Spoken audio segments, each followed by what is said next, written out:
The first hint that something was wrong wasn't the tracers.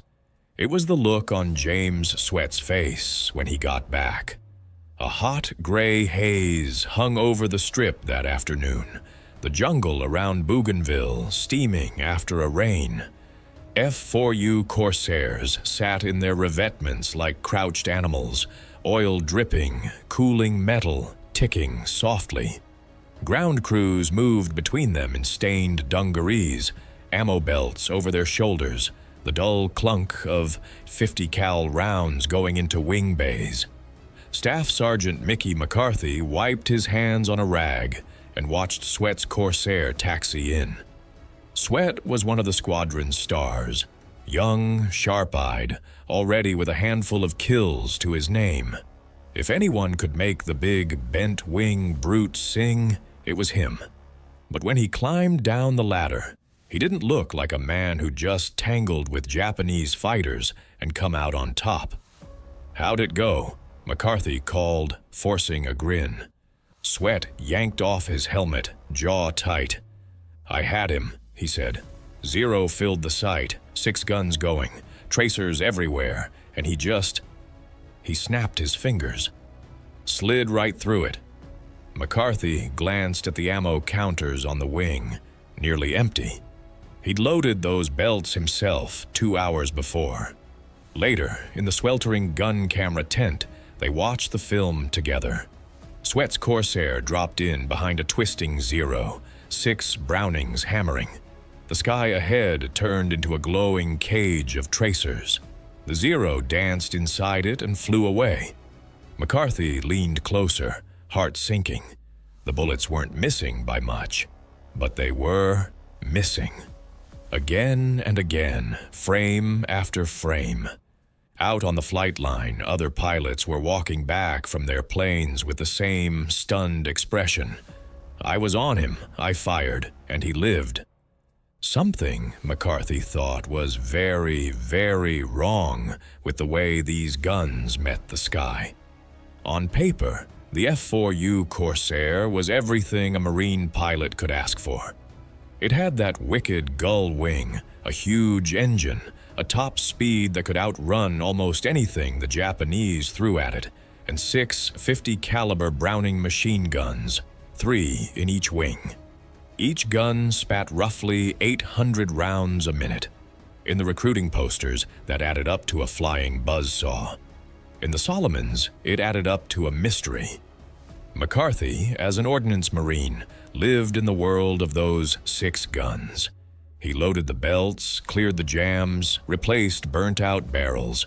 He was also the poor soul who sat in a hot tent watching gun camera film on a flickering projector while mosquitoes whined in his ears. The more film he watched, the less sense it made. On the technical charts, the Corsair's guns were harmonized to intersect at about 1,000 feet ahead of the nose. That meant the bullet streams from both wings were angled slightly inward, so they met at that magic distance. In theory, if a pilot fired at a steady target at 1,000 feet, every one of those 6 guns painted the same point. Devastating. But that was theory. In reality, over Bougainville and the Northern Solomons, fights didn't happen at gentle, level 1,000-foot ranges. Pilots were yanking and banking at low altitude, whipping around jungle-covered hills and over glittering water. By the time they got a Japanese fighter steady in their sights, the range was more like 300 or 400 feet, nose full of enemy airplane, maybe a second or 2 to fire. On the film, the gap between theory and reality was painful. At those real-world distances, the bullet streams from each wing were still crossing, still coming together. The tracers framed the target, left and right, above and below, but the sweet spot where every stream met lay out in space behind the Japanese aircraft.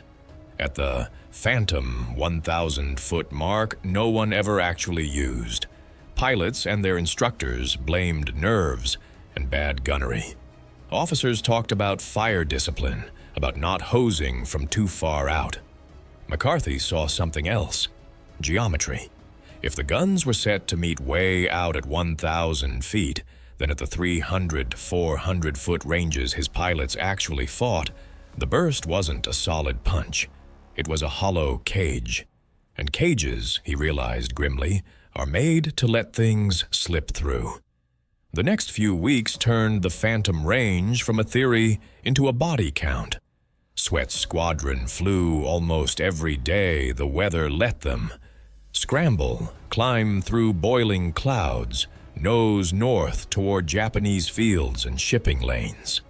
The names of the places blurred: Kahili, Balale, Shortland, but the pattern didn't. They'd spot Zeros and bombers. Somebody would yell, "Tally ho!" Over the radio, Corsairs rolled in from altitude, big props biting into the air, 6 guns ready. And then the waste began.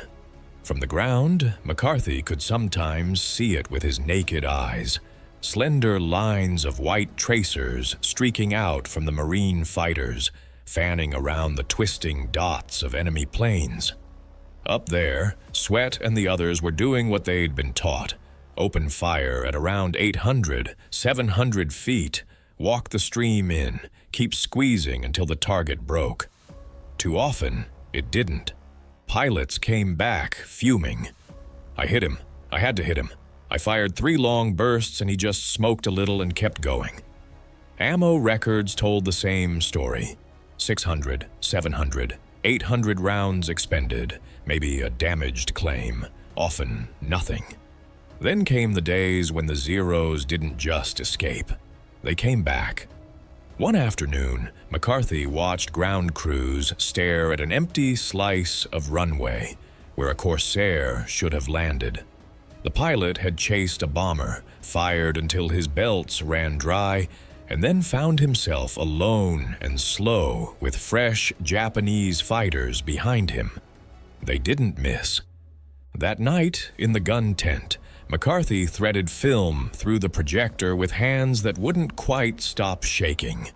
On the screen, he saw it again: a Marine fighter filling the frame, muzzle flashes strobing, a Japanese plane seeming to swim through a glowing net and slide right out the other side.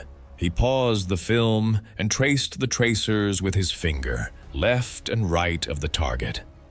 "You were good," he murmured to the empty room. The guns weren't.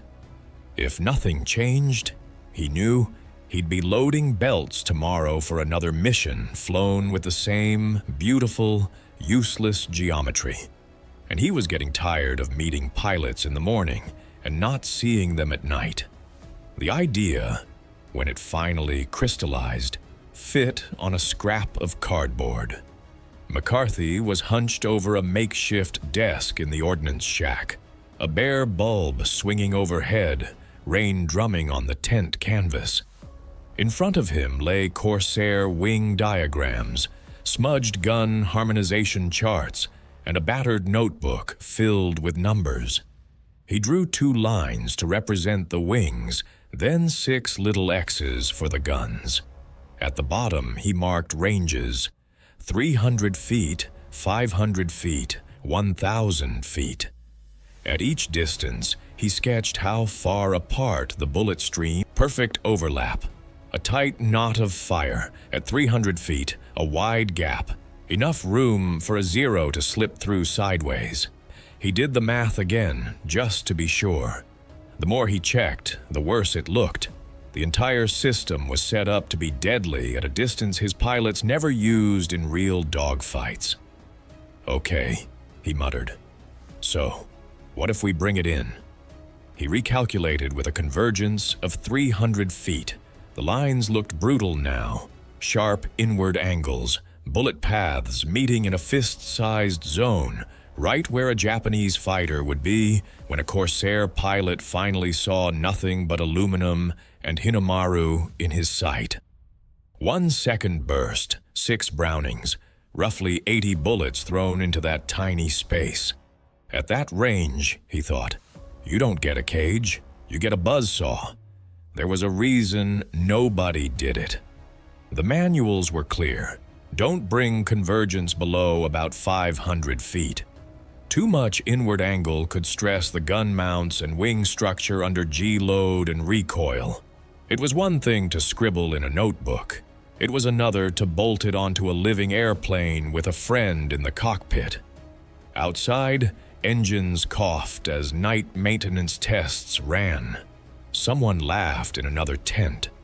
McCarthy stared at the charts, then at the names chalked on the duty board. One of them was already crossed out from the last mission. He made his choice. Just before midnight, under hooded flashlights, McCarthy and two trusted ordnance marines rolled one Corsair out into a corner of the revetment, the one with Captain James Swett painted under the cockpit. They opened the access panels and went to work. Gun mounts came loose with groans of protesting metal. They loosened shims, adjusted angles, retightened bolts so that the 6 Browning barrels now pointed a few precious degrees further inward, their new convergence point at 300 feet. From scrap steel, they cut and drilled reinforcing plates, bolting them over the mounts to spread the load. Sweat and oil ran together on their hands. A couple of times, one of the men asked, "You sure about this, Mick?" "No," McCarthy said honestly. "But I'm sure I'm tired of watching good shots come home empty." By the time the eastern sky began to lighten, the panels were back on, the tools stowed. Swett's Corsair sat there looking exactly the same as it had the day before. It wasn't. Swett didn't like surprises, especially when they involved his guns. On the morning line check, he found McCarthy waiting by his Corsair with the kind of guilty look you usually saw on privates who'd bent a prop. "All set for you, Captain," McCarthy said. Swett squinted at him. "What did you do?" Mickey took a breath. No point easing into it. I pulled your convergence into 300 feet. Swett stared. "You what?" 1,000's no good for what you're actually doing up there," McCarthy said in a rush. "You're firing at 3, maybe 400. At that range, your bullets are still crossing. You're building cages around those zeros. At 300, they meet. You put him in the sight and tap the trigger for a second and he goes away." Swett looked at the wings. They were just wings. No visual hint of the midnight surgery inside. "If you're wrong," he said quietly, "you get me killed." "If I'm wrong," McCarthy replied, "you're no worse off than you were yesterday." A few minutes later, over a patch of empty sea, they ran the test. Swett rolled in on a towed canvas sleeve, held it steady at what he judged to be around 300 feet, and squeezed a 1-second burst. When they winched the target back aboard, the officers went silent. The sleeve wasn't peppered, it was chewed. A vertical strip nearly torn out, holes so tight they overlapped. It looked less like bullet damage and more like someone had dragged a saw through it. "Fine," Swett said. "We'll try it for real." They didn't have to wait long. By midday, word came, bogies inbound, a mixed group of Zeros and bombers pushing down toward Allied positions around Bougainville. Swett's division was scrambled. Climbing through broken cloud, the Corsair felt the same. Same engine, same controls, same view over that long blue nose. The only difference was invisible, a new shape to the space 300 feet ahead. They broke out above the enemy formation, bombers below, Zeros weaving overhead like angry hornets. The radio crackled with calls. Other Corsairs rolled in and opened fire from safe distance, white threads of tracers flashing past their targets. Swett held his fire. Closed the gap. 600 feet, 500, 4. His heart thudded.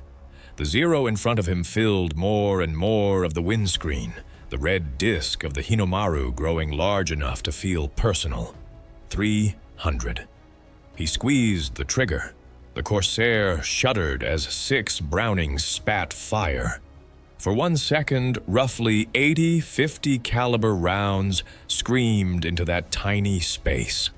On the gun camera, film, later, you could see the effect. The Zero didn't just take hits, it disintegrated. Wing root, cockpit, engine, everything exploded into fragments and fire. No cage this time, just a solid bar of death. Swett rolled onto another target, again resisting the urge to fire early, again closing to that insane, nose full of enemy distance. Another 1 second burst, another kill. By the end of the fight, his total firing time barely added up to a minute. The number of Japanese aircraft that didn't make it home made the 20 per minute legend feel uncomfortably close to the truth. On the ground, as the Corsairs taxied in, even the other pilots could tell something had changed. "Swett, what the hell did you do up there?" one asked. "Got close," he said, glancing over at McCarthy. And this time, the guns listened. It didn't stay a secret for long. That evening, in the lean-to, they called a ready room. Pilots crowded around the gun camera projector. The film chattered through, casting jumpy black and white images on the sheet tacked to the wall. They watched Swett's Corsair slide in behind a Zero and hold fire while other pilots would already be hosing. They watched the range close, the enemy fighter swell until it felt like it was inside the cockpit. Then the 1 second burst. The room went quiet at the way the Zero simply ceased to be a plane and became a spray of parts. "Run it back," someone said. They watched it again and again. "Same guns as the rest of you," McCarthy said from the back. "Just pointed where you actually fight." Questions came fast after that. How close? 300 feet. How long a burst? A second, maybe 2 if you're feeling generous. How many rounds left afterward? Enough for several more kills, if you don't waste them at long range. The first few pilots volunteered to let McCarthy butcher their harmonization. Then a few more. Within days, half the squadron's Corsairs had been pulled into his midnight surgery line. Complaints started flowing upward. Oddly, not about failures, but about success. Squadron reports showed a new pattern. Fewer rounds fired per kill, more kills per sortie. The men flying Mickey's guns were coming back with stories of enemy fighters that just exploded when they finally committed to that close-in shot. Far above any formal order, the frontline verdict was in. 300 feet wasn't crazy anymore. It was the new normal. The paperwork never told the story the way the pilots did. When the war rolled on and then finally wound down, Staff Sergeant Mickey McCarthy's file looked like thousands of others. MOS ordnance, campaigns in the Solomons, good conduct, honorably discharged. No citation for rewriting the geometry of a gun. He went home, maybe to a garage job or a machine shop, the kind of place where measuring twice and cutting once still mattered. If anyone asked about the war, he could say, truthfully, "I kept the guns running." Only a handful of Marine aces could add the quiet footnote in their heads, and you made every bullet count. Stories like McCarthy's remind us that wars aren't just won by new planes or big battles. They're shaped by sweaty midnight hacks in canvas tents, where one Marine changes a number on a chart and saves men he'll never meet. If you want more forgotten World War II stories like this, hit like, subscribe, and drop a comment with where you're watching from, and any crazy little fix your own family has passed down.